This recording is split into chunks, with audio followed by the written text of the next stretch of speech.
es el mensaje número 7 de la serie que iniciamos en Hebreos. Ustedes, creo que si han seguido estos estudios, recordarán que el título de esta serie es un llamado a la perseverancia, y el título específico del mensaje en este día es el peligro de vivir una fe falsa y sin frutos.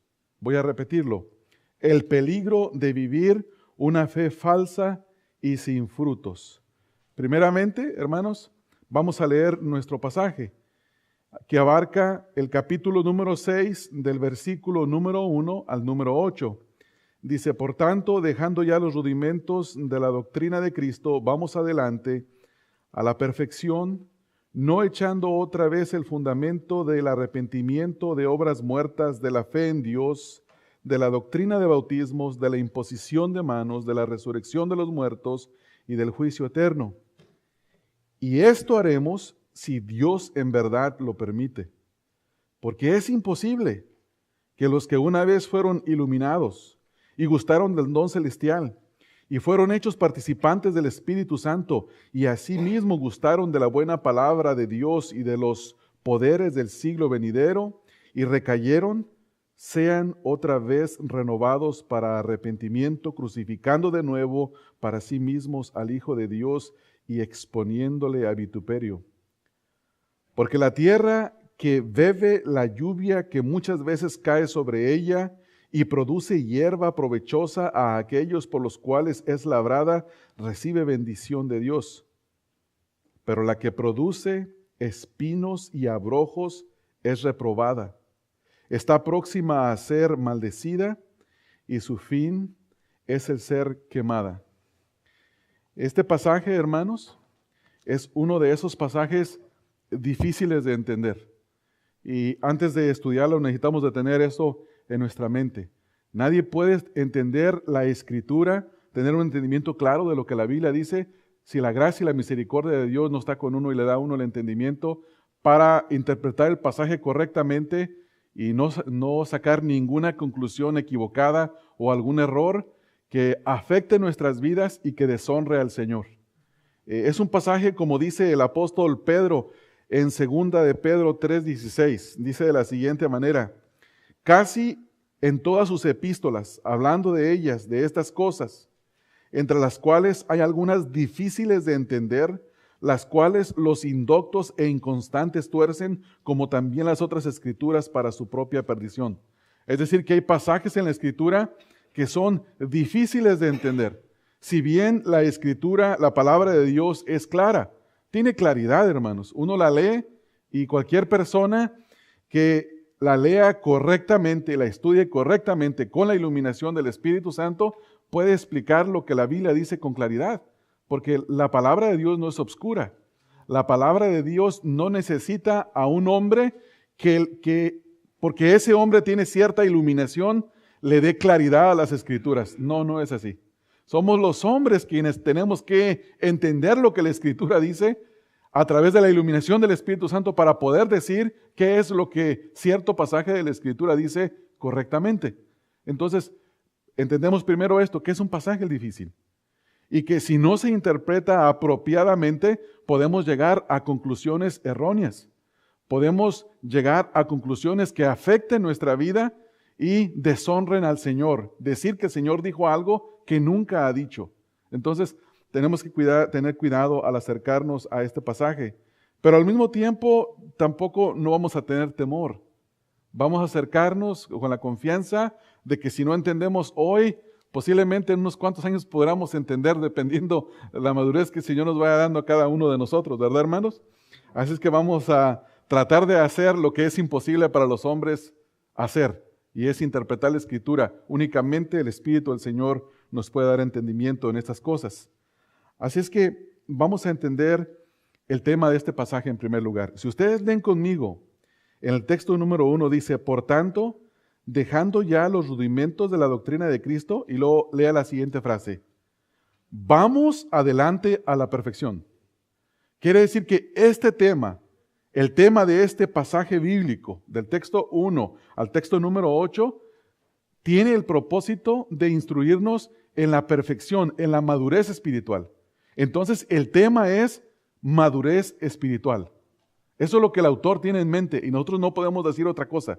No podemos decir, oh, es que este pasaje significa no. El autor dice, vamos adelante a la perfección, ¿verdad, hermanos? A la madurez espiritual.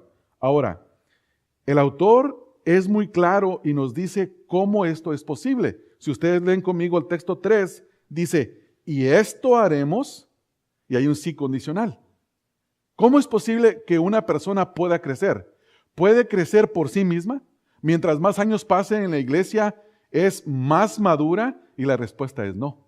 Hay personas que maduran en un año, lo que personas no maduran en 10.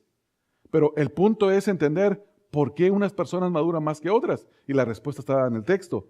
¿Cómo dice, hermanos? Dice que esto haremos, y luego dice, si Dios en verdad lo permite. ¿Qué quiere decir esto? Quiere decir que la madurez y el crecimiento espiritual son la obra de la gracia de Dios en nuestras vidas. De ninguna otra manera se puede crecer. Si yo quiero crecer espiritualmente y ser más semejante al Señor Jesucristo y hacer lo que dice Jeremías 9:24, conocer y entender a Dios, porque eso es lo que a Él le agrada, tengo que rogar a Dios que Él me dé el deseo de conocerlo, de entenderlo y que cada vez que vaya a la Escritura sea Él quien me da el entendimiento.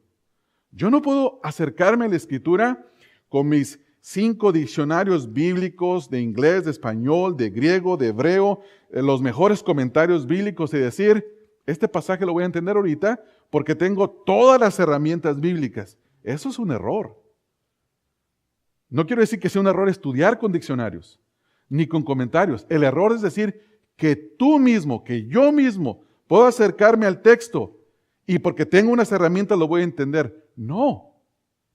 Podré tener cierto entendimiento intelectual, pero no voy a tener una comprensión espiritual, la iluminación del Espíritu Santo, la cual solamente Dios puede dar y en la cual nosotros debemos de pedir primeramente acercándonos con un espíritu de oración y de confesión.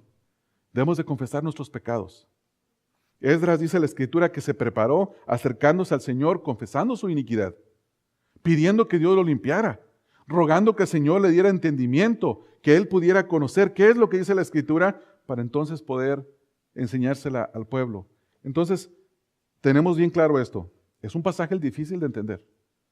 En segundo lugar, es un pasaje que su tema es la perfección espiritual, el crecimiento, la madurez. Y en tercer lugar, tenemos muy claro que esto es posible únicamente con la gracia de Dios.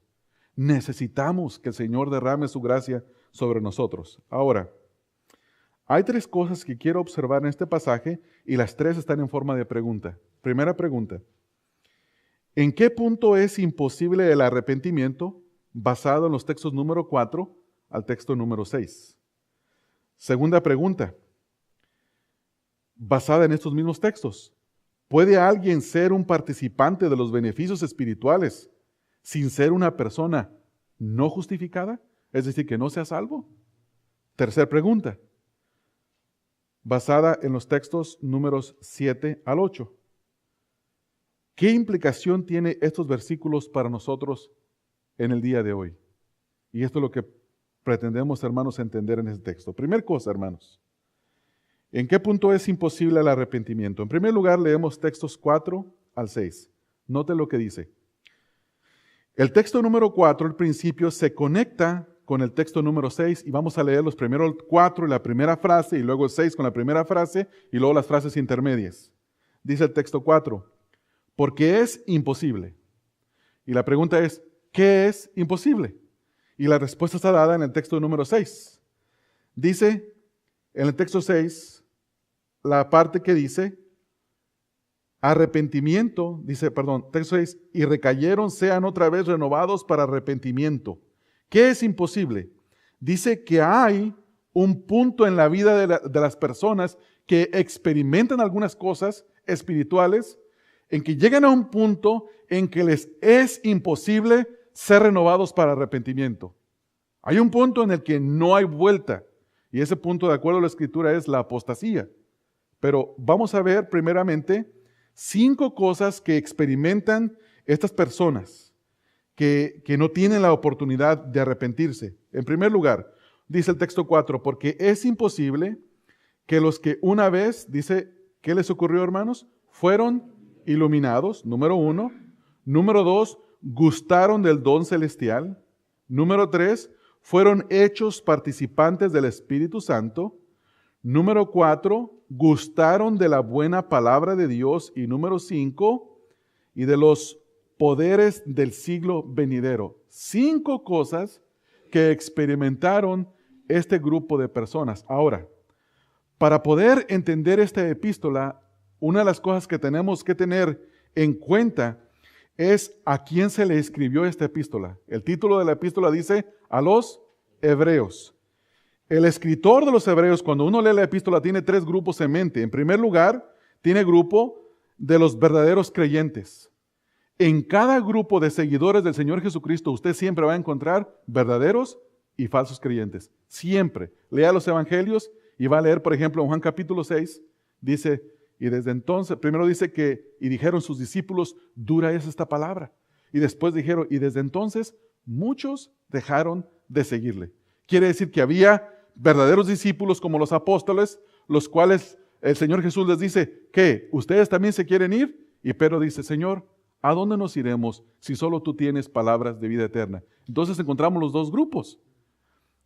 Seguidores todos, pero unos falsos convertidos y unos verdaderos convertidos.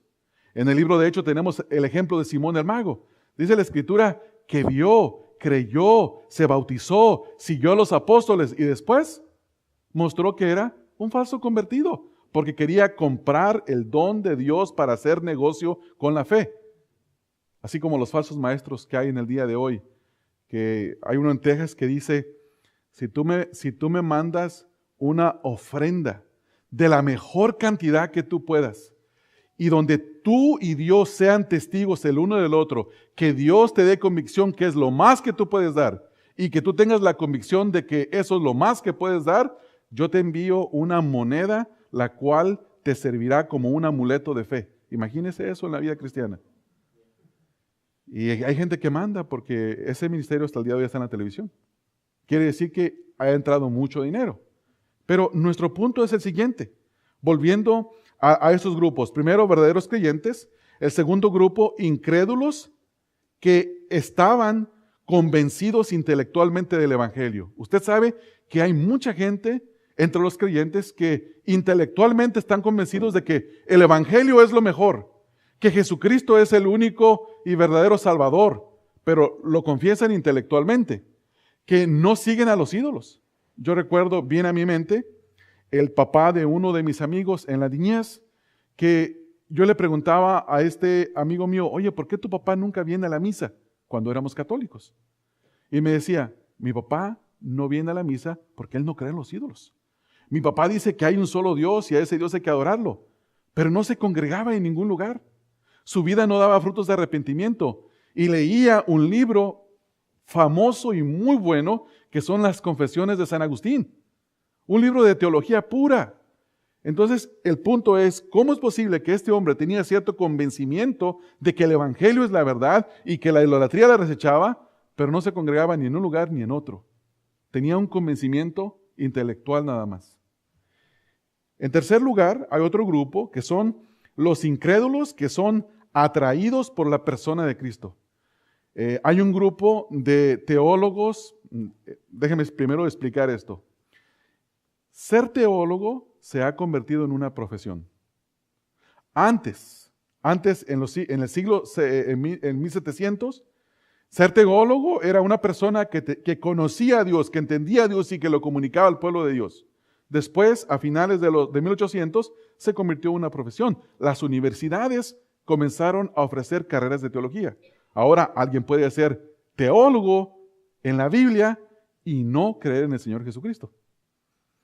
Hay un seminario que se llama The Jesus Seminar, el seminario de Jesús. Si usted va al internet y lo busca, son un grupo de supuestos teólogos y que están relacionados y han salido en un programa que lo hizo un hombre que ya murió, que se llamaba Peter Jennings, que era un entrevistador en la televisión americana. Este hizo un programa llamado En búsqueda de Jesús de Nazaret. Y entrevistando a todos esos teólogos, le hablan con precisión mucha historia, pero su conclusión es que Jesús era un hombre, Jesús no era Dios. Entonces, ellos dicen que Jesús fue el hombre más sobrenatural que ha existido y aseguran muchas cosas acerca de Jesús. Y Jesús les atrae. Para ellos, el personaje más importante y más fascinante de toda la historia es Jesucristo. Pero no creen que Jesucristo es el Salvador. Entonces, puede ser que haya grupos entre los creyentes de este tipo. Y el escritor de Hebreos tiene a estos tres en mente. Entonces vamos a leer el texto. Dice el escritor en ese texto que este grupo de personas que no pueden volver a arrepentirse, que no hay lugar para el arrepentimiento, dice lo siguiente: experimentaron estas 5 cosas que ya mencionamos. Fueron iluminados, número 1. Número 2, gustaron del don celestial. Número 3, fueron hechos participantes del Espíritu Santo. Número 4, asimismo gustaron de la buena palabra de Dios. Y número 5, de los poderes del siglo venidero. Varias cosas a aclarar. En primer lugar, estas 5 cosas son 5 experiencias espirituales que es posible tenerlas sin ser un cristiano. Ahora, alguno de ustedes puede decirme, ¿cómo es posible eso? El Señor Jesucristo lo explicó en la parábola del sembrador. ¿Se recuerdan, hermanos? Dice que el sembrador salió a sembrar y la semilla cayó en 4 campos diferentes. Y los 4 campos diferentes tuvieron una profesión de fe, de los cuales 3 eran falsos. Porque a unos se los comieron la semilla de los pájaros y Satanás, a otros los afanes de la vida, a otros la persecución. Y cuando llega y habla únicamente de un solo campo, que ahorita vamos a leer ese pasaje, pero el punto que quiero decir es que de los 4 terrenos, solo uno de los 4 era fértil, germinó la semilla. Entonces mi punto es el siguiente: usted puede experimentar, tener estas 5 experiencias espirituales y aún así no ser un creyente. Porque el Señor Jesucristo en la parábola del sembrador, cuando Él explica la parábola a sus discípulos en privado, Él explica con claridad que de los 4 grupos de seguidores, solo un grupo eran verdaderos cristianos y los demás eran falsos. Entonces, esa es la primera cosa que tenemos que aclarar en cuanto a este pasaje. Cuando habla de la primera experiencia, el ser iluminado del Espíritu Santo, es que habían recibido la instrucción de la palabra de Dios. Sin embargo, ser iluminado no equivale a ser salvo. Necesitamos de entender esto con claridad y quiero explicar ahorita a través de algunas escrituras. Ser iluminado no equivale a salvación. Gustar del don celestial tampoco equivale a salvación. Ninguno de estos 5 términos son términos de salvación de una persona que verdaderamente ha sido regenerada por Dios. Dice, y fueron hechos partícipes del Espíritu y asimismo gustaron de la buena palabra de Dios y de los poderes del siglo venidero. Ahora, note que el lenguaje cambia en el texto número 6. Estas 5 experiencias espirituales que se mencionan, no se mencionan en el texto número 6. En el texto 6 se menciona la verdadera experiencia de uno que se ha convertido. Mire lo que dice. Dice, estos recayeron, y lo dice, sean otra vez renovados. Y la primera cosa que es, hermanos, un verdadero convertido que ha nacido de nuevo, ¿qué es lo primero que le ocurre? Externamente, se arrepiente, ¿no es así? Se arrepiente, dice, para arrepentimiento. Y luego dice, crucificando de nuevo a sí mismo al Hijo de Dios, para sí mismos al Hijo de Dios y exponiéndolo a vituperio. Entonces, el punto, ahorita quiero explicar esa frase. Ahora, ¿cuáles son mis argumentos para decir que estas 5 experiencias no significan ser justificado? La razón es porque la Escritura está llena de porciones en las cuales explica con tanta claridad cómo es y qué le ocurre a una persona que verdaderamente ha sido justificada. Y el lenguaje que vamos a observar ahorita en muchos textos y en aproximadamente 5 pasajes más en el libro de Hebreos no equivalen a ninguna de estas 5 experiencias. Y vamos a empezar con el primero. El primer pasaje que quiero observar es, antes de entrar a ese pasaje, déjenme leer otro pasaje. Me salté uno de mis puntos. Juan 6, 60 al 66. Leemos este pasaje en primer lugar para hablar de aquellas personas que experimentan o tienen experiencias espirituales, pero que no necesariamente eso significa que han venido a la salvación. Juan capítulo 6, en el texto número 60 al 66, dice el texto 60, al oírlas, hablando de las palabras del Señor, muchos de sus discípulos, ¿qué hicieron, hermanos? Dijeron, la primera cosa, aquí dice que eran discípulos. ¿Por qué dice que eran discípulos? Juan 6, texto 60 a 66. ¿Por qué dice que eran discípulos? Porque los seguían, ¿verdad? ¿Qué veían, hermanos? Milagros. Veían la predicación de la palabra de Dios. Veían milagros de verdadera conversión como el endemoniado gadareno. Veían que los discípulos venían a Cristo y muchos verdaderamente se arrepentían, pero entre todos estos que seguían al Señor Jesús, había gentes que se llamaban a sí mismos discípulos. Pero el hecho de que usted y yo nos llamemos discípulos no significa que verdaderamente somos discípulos. El hecho de que usted y yo digamos, si vamos a un hospital y nos dicen, ¿qué religión profesas? Si usted llega muy enfermo y los familiares tienen que ir en una forma, le van a preguntar, ¿de qué religión es?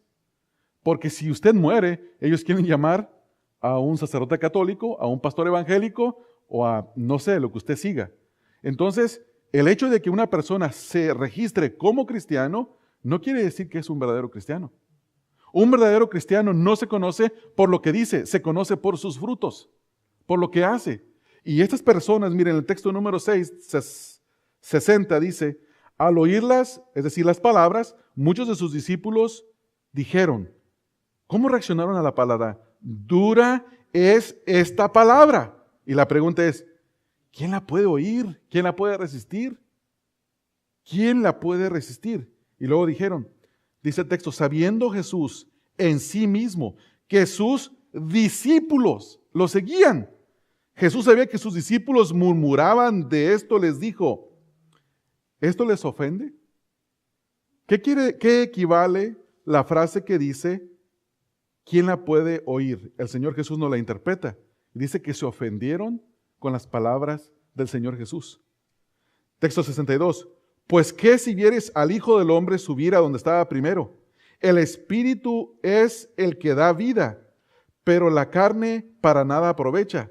Las palabras que yo os he hablado son espíritu y vida, pero hay algunos de vosotros que no creen, porque Jesús sabía desde el principio quiénes eran los que no creían. Ahora nota lo que dice aquí, seguían al Señor, pero no creían su palabra. Ahora, ¿cómo interpretamos eso a nuestros días? Miren, hermanos, déjenme ponérselo en palabras muy plenas que le van a ofender, se lo digo de antemano. Usted y yo decimos que somos cristianos, pero muchos de nosotros tenemos un temperamento que explotamos en la primera exhortación. Muchos de nosotros podemos no tratar bien a nuestras esposas, a nuestros hijos, o las esposas a nosotros, o a nuestros compañeros de trabajo, o a nuestros vecinos. Cualquier cosa y no nos sale el cristianismo. Hermanos, si esa es nuestra experiencia, mucho cuidado con lo que estás diciendo que eres cristiano. No se ve el fruto en tu vida. Posiblemente has experimentado las bendiciones espirituales, pero no eres un cristiano. Y si sigues caminando en esa dirección, muy posiblemente no haya lugar para el arrepentimiento para ti. Mucho cuidado, hermanos. Nos dice la Escritura, por ejemplo, yo menciono mucho esto entre nosotros y yo les pido perdón, por favor, que dé estos ejemplos tan limitados, pero porque yo sé qué es lo que nosotros necesitamos entre nosotros mismos. Número 1, la Escritura le dice a las esposas que respeten a los maridos. Si esa palabra de que tú respetes a tu marido o hermana te ofende, tú eres un discípulo muy semejante a los del capítulo 6 de Juan. Y dices, esa palabra. A mí hay personas que literalmente me han dicho que no se encuentran más en esta congregación y que se fueron de esta congregación específicamente por eso. Porque mi posición bíblica es que la mujer respete al marido y que el marido hable a la esposa. Esa es mi posición. Eso es lo que yo procuro vivir en mi casa. Y cuando hay personas que escucharon esa enseñanza, ¿qué dijeron? yo no les caigo más bien ahora. No quieren volver a escuchar mi predicación, pero hermanos, no soy yo. Les ofendió la palabra de Dios. Se les hizo dura de recibir. Y esto posiblemente descubre que tú no eres verdaderamente un discípulo. Si tienes un convencimiento intelectual, crees que el cristianismo es la mejor opción, te gusta el evangelio, te gusta Cristo, pero odias sus palabras. ¿Qué dice la Escritura en cuanto a los maridos? Que amemos a nuestras esposas, que no seamos ásperos con ellas. Y mi pregunta es, ¿eres hermano? Tú, soy yo. Yo amo a mi esposa, le doy todos mis afectos a mi esposa, la cuido, la amo, la respeto, le doy protección, no soy áspero con ella. Pero si yo no lo pongo en práctica, estoy diciendo, dura es esta palabra, ¿quién la puede resistir? Eso es lo que estamos diciendo. Hermanos, ¿sí lo puede ver, hermano?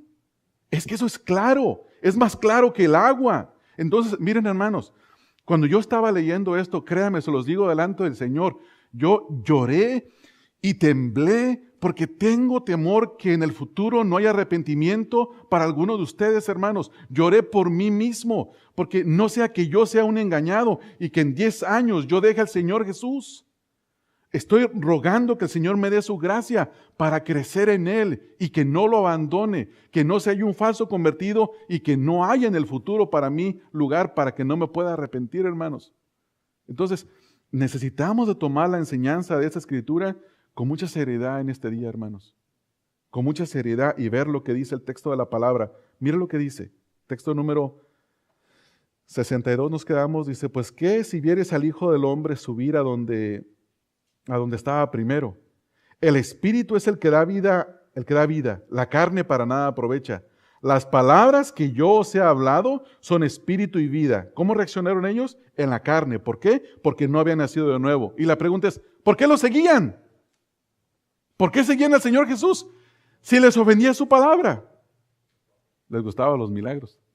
Les gustó ver que de una canastita, que de una pequeña bolsa de un niñito, donde iba panes y peces, salía comida gratuita.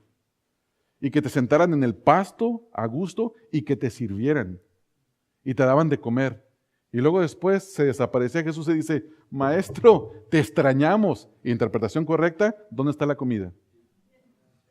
Eso es. Es lo que dice el Señor Jesús. Dice, me buscan por la comida, porque comieron y se saciaron. Trabajad por la comida que no perece. Y esa es la palabra de Dios. Entonces, ese es nuestro punto que queremos observar. Tener experiencias espirituales como las 5 que son mencionadas, hermanos, no significa ser convertido. Ahora, entonces, ¿qué significa? Porque un significado tiene que tener este texto. Hay una cosa que significa y una cosa que no significa. La primera pregunta que nos hacemos es, una pregunta más que nos hacemos es, ¿quién recae y por qué recae? De acuerdo al texto que estamos leyendo, dice que hay unos que recaen y que es imposible que ellos sean renovados para el arrepentimiento. La pregunta es, ¿quién recae y por qué recae de acuerdo al texto número 6? La respuesta es que recaer significa dejar de recibir la palabra de Cristo y el Espíritu Santo. ¿Qué significa eso? Miren, hermanos, si yo les predico el Evangelio y a ustedes les gusta, pero llega un punto en sus vidas que aquí les entra por el oído, pero cuando se trata de poner en práctica lo que nosotros hemos escuchado, usted reacciona en una total oposición a lo que dice la palabra de Dios. Hermano, has dejado las palabras de Dios y has dejado el Espíritu Santo. No le hace que tú vengas todos los domingos a la iglesia. No importa que tú vengas todos los domingos. No importa que participes. El punto es el siguiente, que si tú escuchas la palabra de Dios, pero no tienes ningún deseo de vivirla, de obedecer a Dios, no hay remordimiento, no hay convicción de pecado, no hay deseo de arrepentirte, continúas en el mismo camino día tras día, mes tras mes, año por año, y no hay cambio, no hay transformación, no hay fruto, mucho cuidado, porque puedes estar en la condición en de que crees que eres salvo, pero en realidad estás perdido y no hay lugar para que tú vengas al arrepentimiento. Mucho cuidado, hermanos, esto es extremadamente serio. Las evidencias de un verdadero convertido las vamos a ver ahorita más adelante. Ahora, ¿por qué estoy diciendo que sí es posible? Segunda pregunta, ¿por qué alguien puede ser un participante de los beneficios espirituales sin ser una persona no justificada? ¿Puede alguien que le ocurra eso? Y la respuesta es sí es posible. Sí es posible ser participante de los beneficios espirituales. Ser participante de los beneficios espirituales no significa que una persona sea salva, justificada o que haya nacido de nuevo. ¿Puede una persona que se cae de esta manera ser verdaderamente salva, justificada, nacido de nuevo? Y la respuesta es no. ¿Por qué? Porque las Escrituras nos dan razones para creer de esta manera, en que no es posible. Y quiero mencionar algunas 10 referencias bíblicas, que algunas las vimos ya hace 2 semanas, pero vamos a ellas. Romanos capítulo 8, texto número 29 y texto número 30, y escuche el lenguaje, por favor, hermano. Vea lo que dice el texto. 29 y 30. En primer lugar, este es el lenguaje verdadero de un nacido de nuevo, no de uno que tiene experiencias espirituales. Y compare cada lenguaje de esos textos con el lenguaje de Hebreos capítulo número 6, texto 4 al 6. Dice el texto 29, porque a los que antes conoció, es decir, que eligió, también los predestinó para que fuesen hechos conforme a la imagen de su Hijo, para que Él sea el primogénito entre muchos hermanos. Y a los que predestinó, a esos también llamó. Y a los que llamó, a esos también justificó. Y a los que justificó, a esos también glorificó. ¿A quién le pertenece la obra de la salvación? A Dios. ¿Qué es lo que hace? Conoce. ¿Qué es lo que hace? Predestina. ¿Qué es lo que hace? Llama. ¿Qué es lo que hace? Justifica. ¿Qué es lo que hace? Glorifica. Dios elige, Dios predestina, Dios llama, Dios justifica y Dios glorifica. Mi pregunta es la siguiente. ¿Encontramos ese lenguaje en Hebreos capítulo 6, texto 4-6? No, no está. No está ese lenguaje. Vamos aún más adelante en la Escritura. Vamos al libro de Judas, el penúltimo libro de la Biblia, textos número 24 y 25. Compare, hermano, por favor, en su mente lo que hemos leído y lo que vamos a estar leyendo. Y notemos que la Escritura no se puede contradecir. Que la palabra de Dios no se puede contradecir, no se equivoca, no hay errores en la Escritura. Texto 24 dice, y aquel, hablando de Dios, dice que Dios es poderoso, aquel que es poderoso para guardarnos sin qué, hermanos, sin caída y presentarnos sin mancha delante de su gloria con alegría. Al único y sabio Dios, nuestro Salvador, sea gloria y majestad, imperio y potencia, ahora y por todos los siglos. Amén. ¿Qué dice el texto? El texto en primer lugar dice que Dios es poderoso. El que creó los cielos y la tierra con el poder de su palabra es poderoso para guardarnos a nosotros. Ahora, dice sin caída. ¿Qué significa esto? ¿Significa que sin que pequemos una sola vez? No, no significa eso. Significa que sin que caigamos permanentemente de la fe y apostatemos y que nunca más volvamos. Eso es lo que significa y es el caso de Pedro. Pedro, hermanos, el Señor Jesucristo se le acercó y le dijo, Pedro, Satanás te ha pedido para zarandearte como a trigo, pero yo he rogado para que tu fe no falte. La pregunta es, ¿le faltó la fe? Sí, sí le faltó la fe, porque negó al Señor 3 veces. La otra pregunta es, ¿le faltó la fe definitivamente? ¿Cayó permanentemente? No. Eso significa que nuestra fe no falte. Eso significa que Dios es poderoso para guardarnos sin caída. Ahora, ¿qué más hace? Nos presenta sin mancha delante de su gloria. ¿Y cómo dice, hermanos? Con alegría. Con alegría. Por eso Judas dice lo siguiente en el texto 25. al único y sabio Dios, nuestro Salvador, sea gloria y majestad, imperio y potencia, ahora y por todos los siglos. Otra vez vuelvo a hacer la pregunta que hace un rato. ¿Este lenguaje se encuentra en Hebreos capítulo 6, texto 4 al 6? Y la respuesta es no. No se encuentra. No es este lenguaje. Efesios capítulo número 1, texto 3 al 14. Es una porción larga de la Escritura, pero si no terminamos hoy el mensaje, lo terminaremos la semana que viene. Efesios capítulo número 1. Note el lenguaje del apóstol Pablo a los Efesios, comenzando en el texto número 3. Bendito sea el Dios y Padre de nuestro Señor Jesucristo, que nos bendijo ¿con qué, hermanos? Con toda bendición espiritual en los lugares celestiales en Cristo. Ahora, una vez más, nos bendijo con bendiciones espirituales y también bendijo a los que estaban y fueron participantes los que estaban en Hebreos capítulo 6, pero cambia el lenguaje. Note, según nos escogió en Él antes de la fundación del mundo. El ser escogidos no existe en Hebreos 6, texto 4 al 6. Es un lenguaje extranjero para ese pasaje de Hebreos 6. Nos escogió en Él antes de la fundación del mundo para que fuésemos santos y sin mancha delante de Él. En amor, habiéndonos predestinado, tampoco existe el lenguaje de predestinación. Para ser adoptados hijos suyos, tampoco existe ese lenguaje en Hebreos 6. Por medio de Jesucristo, según el puro afecto de su voluntad, para alcanzar para alabanza de la gloria de su gracia, con la cual nos hizo aceptos en el amado. Tampoco existe esa frase.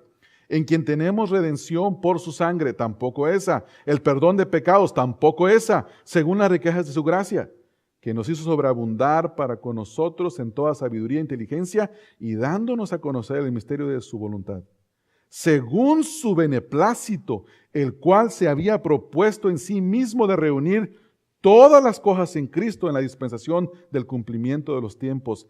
Así las que están en los cielos como las que están en la tierra. En Él, asimismo, tuvimos herencia, siendo, ¿cómo, hermanos? Predestinados conforme al propósito del que hace todas las cosas. ¿Según qué? ¿Mi decisión personal? No, según el designio de su voluntad, a fin de que seamos para alabanza de su gloria. Nosotros los que primeramente esperábamos en Cristo, en Él también vosotros, habiendo oído la palabra de verdad, el evangelio de vuestra salvación. Y, ¿qué dice aquí? Habiendo creído en Él, fuiste sellados con el Espíritu Santo la promesa. Los otros de Hebreos capítulo 6 escucharon la palabra, pero no dice que creyeron. No dice que fueron sellados con el Espíritu Santo. ¿Sí puede usted diferenciar entre una cosa y otra, hermanos? Esto es tremendo. Primera de Juan capítulo 2, el texto 19 y Primera de Pedro 1:5. Vamos a Primera de Juan primeramente. Primera de Juan capítulo número 2, el texto número 19. Dice el texto, en Hebreos 6:6 dice que se apartaron, que recayeron. Pero en Primera de Juan 2:19 dice, explica por qué recaen y por qué se apartan, los que se apartan del Evangelio.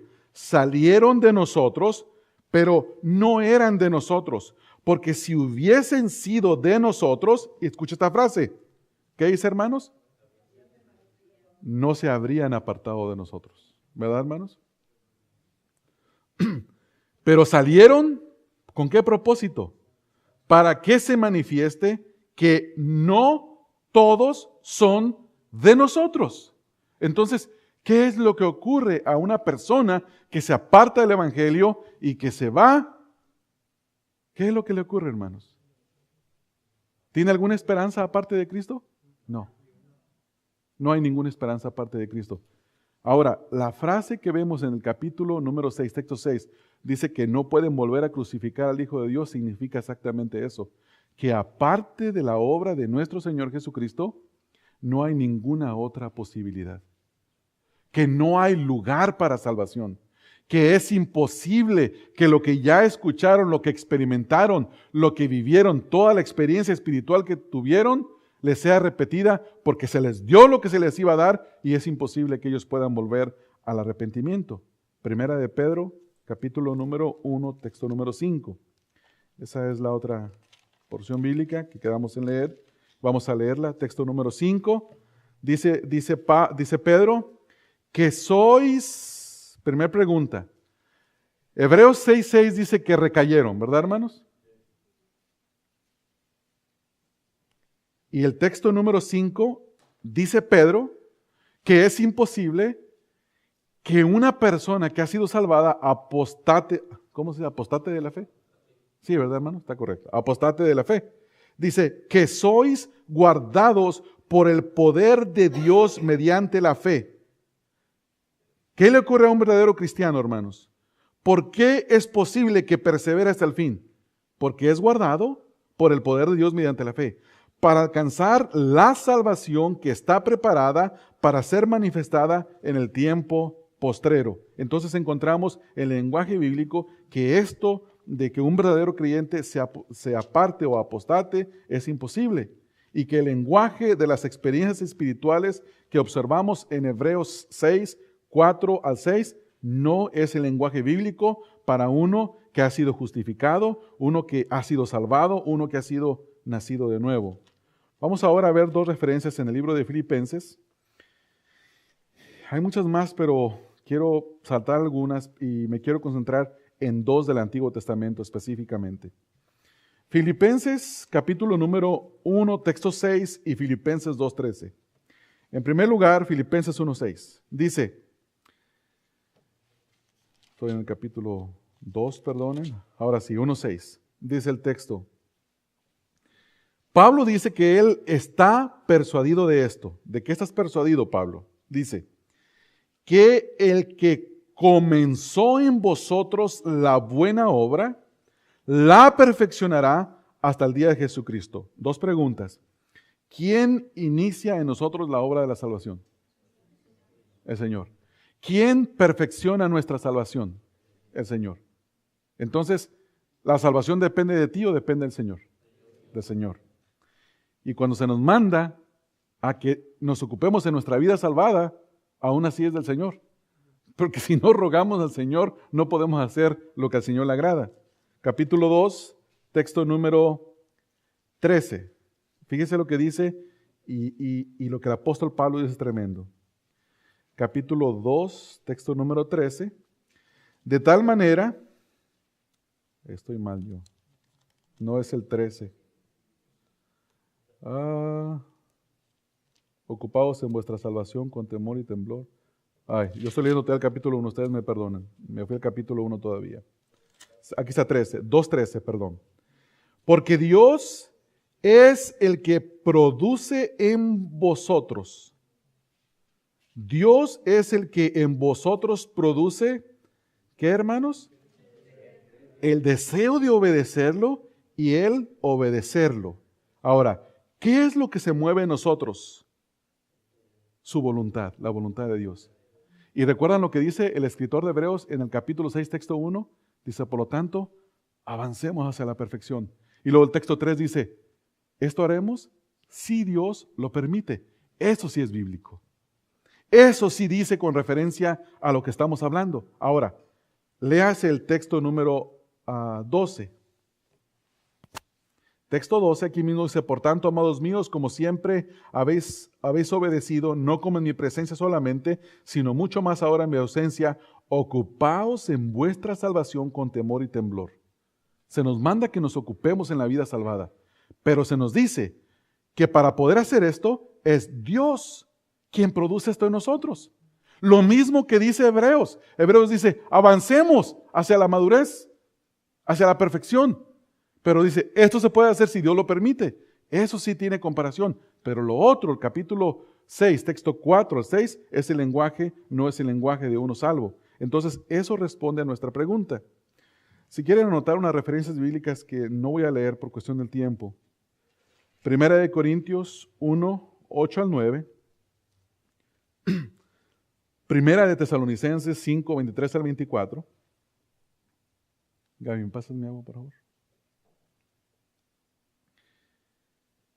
Ezequiel 11, 19, Ezequiel 36, 27, Deuteronomio 36, Jeremías 24, 7, Jeremías 32, 40.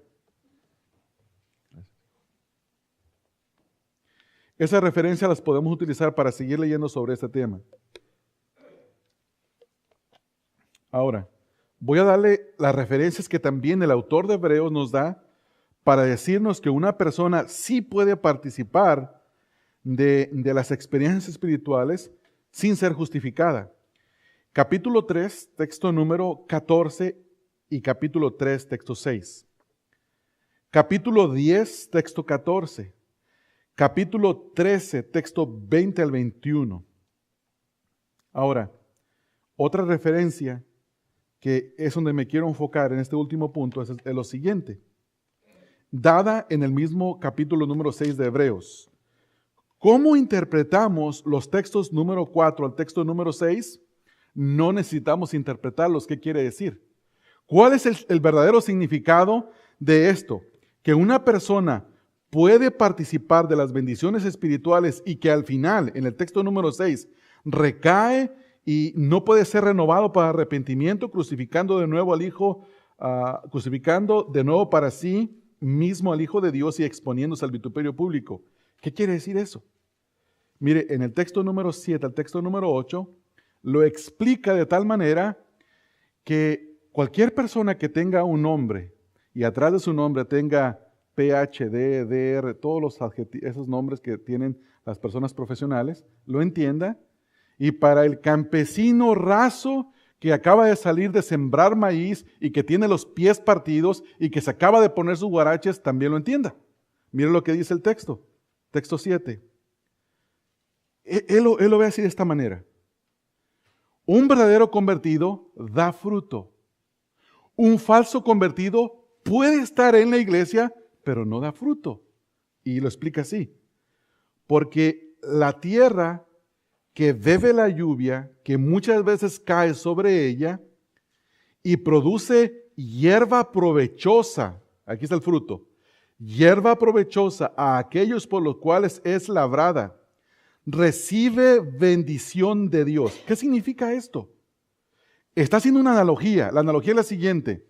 Dios envía lluvia, ¿verdad, hermanos? Y esa tierra ya está preparada por el campesino y la siembra. Pero cae la lluvia, que es la bendición de Dios, y esa bendición de Dios produce un fruto. En la tierra la lluvia cae y produce fruto. Cuando uno siembra el frijol, salen unas plantas hermosas, verdes, grandes, y luego salen unos ejotes grandísimos, y luego cuando se seca se convierte en frijoles sabrosísimos, que los mete, los cuece, y con un poco de queso y una tortilla, y eso está riquísimo. ¿No es así, hermanos? Es fruto, ¿verdad, hermanos? Es fruto. Bueno, la analogía es que si tú eres un verdadero cristiano y la gracia de Dios cae sobre tu vida, tú vas a producir fruto espiritual. Y luego después se compara a los falsos convertidos en la iglesia que reciben las bendiciones espirituales, pero no producen nada. Nada. Mira lo que dice el texto número 8. Pero, hablando de otro tipo de tierra, pero la que produce espinos y abrojos, ¿qué dice ahí, hermanos? No es aprobada, es reprobada. Y Pablo utiliza el mismo lenguaje en la epístola a los Corintios, capítulo, ¿qué texto es? 10, 35 o 12, 3, no me recuerdo, donde dice que nos examinemos a nosotros mismos para saber si estamos en la fe, si es que no estamos, ¿qué, hermanos?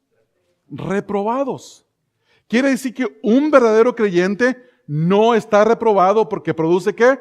Fruto. Y un falso convertido está reprobado porque no produce ¿qué? Fruto. Y así lo dice el texto. Pero la que produce espinos y abrojos es reprobada. ¿Y qué le va a ocurrir, hermanos?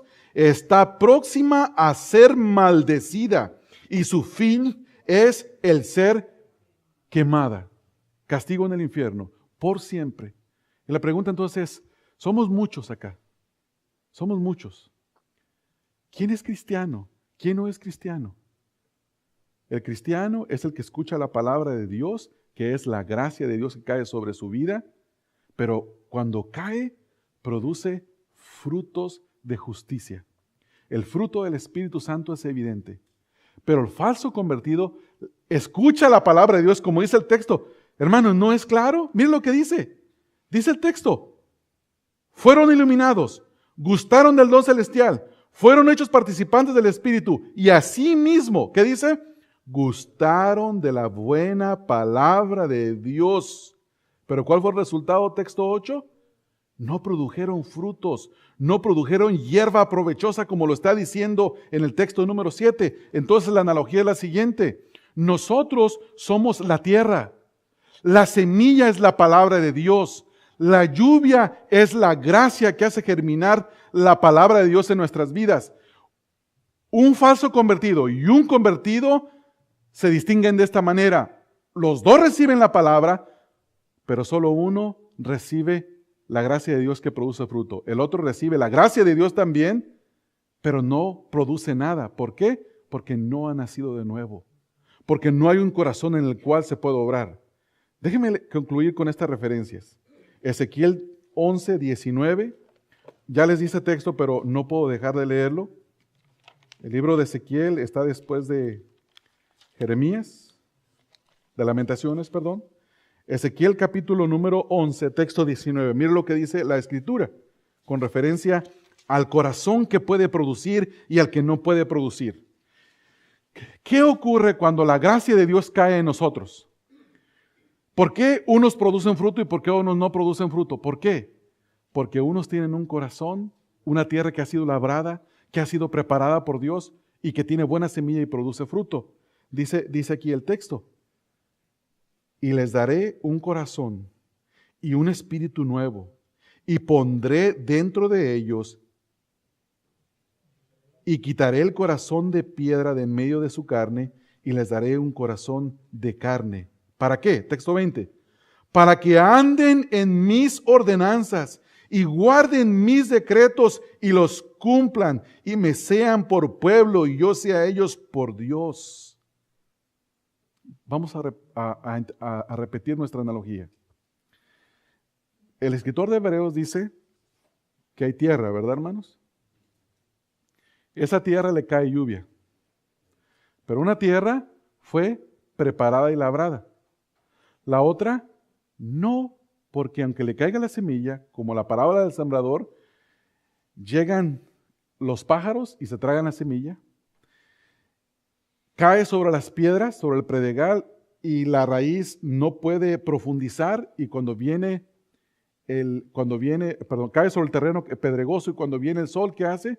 La quema, la marchita, se seca porque no tiene profundidad. Y otra cae entre los abrojos, entre las hierbas malas, y se la comen y tampoco puede crecer. El punto aquí es el siguiente. Al convertido y al falso convertido les cae la palabra de Dios y la gracia de Dios. Pero solo uno puede producir frutos. ¿Por qué? Porque recibió un corazón, como dice aquí. Nota lo que dice el texto 19. ¿Cuál es la diferencia entre un convertido y uno falso? Que uno tiene un corazón regenerado y el otro no. Ahora, ¿por qué uno tiene un corazón regenerado y el otro no? ¿Qué se ocupa para que yo regenere mi corazón? Yo no puedo regenerar mi corazón. El texto aquí me dice, y les daré. ¿Quién da el corazón? Y un espíritu nuevo pondré dentro de ellos. ¿Quién lo pone? Dios. ¿Dónde está mi obra aquí, hermanos? Nada. Lo pondré en medio de su carne y les daré un corazón de carne. ¿Con qué propósito? ¿Qué hace aquel que ha recibido un corazón y un espíritu nuevo? Para que ande en mis ordenanzas y guarde mis decretos y los cumpla y me sea por pueblo y yo sea ellos por Dios. ¿Qué hace? Obedece y la palabra de Dios y da fruto. Entonces, última pregunta. Yo les dije que iba a terminar y ya voy a terminar. Denme tiempo nada más. ¿Qué implicación tiene esto para nosotros hoy en día, hermanos? La implicación de este texto es la siguiente. que debemos de ser vigilantes, hermanos, en nuestra vida. Debemos de ser vigilantes de que no seamos falsos convertidos, no tengamos una falsa esperanza, una fe que no salva, y que estemos experimentando las bendiciones de la palabra de Dios, pero que no produzcamos fruto y que al final no haya lugar para nuestro arrepentimiento, hermanos. De eso tenemos que tener cuidado. Déjeme hacerlo más personal todavía. Yo como pastor tengo que hacer esto, hermanos. Que porque soy más expuesto a la palabra de Dios que cada uno de ustedes, más responsabilidad tengo delante del Señor. Más voy a ser juzgado. Mi juicio será más severo. Tengo que tener cuidado, hermanos, de que en 10, 15 años yo no sea uno, hermanos, que se aparte de la fe. Como hemos escuchado historias. Hemos escuchado historias de hombres que aparentemente tenían una fidelidad tremenda al Señor. Frutos que se les veía aparentemente buenos frutos del Espíritu Santo y que hoy no se encuentran en los caminos del Señor. Hemos tenido hombres en esta congregación que vienen y les gusta el estudio bíblico, pero cuando uno les dice, vente hermano, dicen, no, yo solamente soy oyente. ¿Por qué vienes? Les gusta la palabra. Se les hace de bendición, se sienten como Saúl cuando el demonio lo perturbaba y David empezaba a tocar el arpa, Saúl se sentía liberado. Y cuando ellos entran a la iglesia, se sienten liberados, se sienten como que hay aquí un ambiente diferente, se respira paz, se respira, hay algo que se respira acá, escucho la palabra de Dios y me gusta, pero saliendo de acá no hay cambio, no hay fruto. Tengamos cuidado, hermanos, de no ser de este tipo de personas, que estemos en la iglesia, que estemos escuchando la palabra de Dios y que al final, hermanos, no demos fruto. Hermanos, tenemos que hablarnos los unos a los otros. Y si no vemos fruto en nuestras vidas, tenemos que decírnoslo, hermanos. Esposos, hablen con sus esposas si no ven fruto. Esposas, hablen con sus esposos si no ven fruto. Padres, hablen con sus hijos si no ven fruto. Hijos, hablen con sus padres si no ven fruto. Hermanos, hablemos con nuestros hermanos si no vemos frutos. Y exhortémonos diciendo que si seguimos en esa dirección, posiblemente no haya lugar para el arrepentimiento, así como le pasó a Esaú. Esaú vendió su primogenitura por un plato de lentejas. Y cuando procuró agarrar la primogenitura de regreso, aunque la procuró con lágrimas, no hubo lugar para el arrepentimiento en su vida. Mucho cuidado, hermanos, mucho cuidado. Autoexamínate. Yo me debo de autoexaminar y no jugar con este asunto de la salvación, hermanos. Esto es serio, hermanos. Dios haga de esta congregación, de nosotros, un lugar que sea el lugar más insoportable para los falsos convertidos y el lugar más cómodo y más hermoso para los verdaderos convertidos. Y el lugar más hermoso y más fresco para aquellos que vienen sin conversión, que vienen inconversos y que están buscando verdaderamente a Dios porque Dios los está trayendo hacia Él y que digan, esto es lo que yo necesito. Yo quiero seguir a Cristo. Yo quiero buscar al Señor. Necesito vida eterna. Pero que no sea como un club, hermanos. Que no sea como un club donde tú vienes y tú diezmas, pero sales, a tu casa te vas y tu vida no cambia. No cambia, no hay cambio, no hay fruto. Yo no puedo hacer nada más que exhortar. Puedo vigilar mi vida y puedo tal vez ver cosas en tu vida y exhortarte, pero que Dios nos dé la gracia que se necesita. Yo quiero finalizar leyendo otra vez capítulo 6, textos número 1 y texto número 3. El escritor de Hebreos parece medio tenebroso, medio sombrío en su escrito, pero al mismo tiempo es muy cariñoso. Primero dice en el texto número 1, donde exhorta a los hebreos, les dice, por tanto, dejando ya los rudimentos de la doctrina de Cristo, vayamos adelante a la perfección, Y luego en el texto número 3 dice, y esto haremos si Dios en verdad lo permite. Pero luego cuando da su buena exhortación, su buena advertencia, palabras peligrosas, fíjese cómo cambia su lenguaje en el texto número 9. Esto me encanta.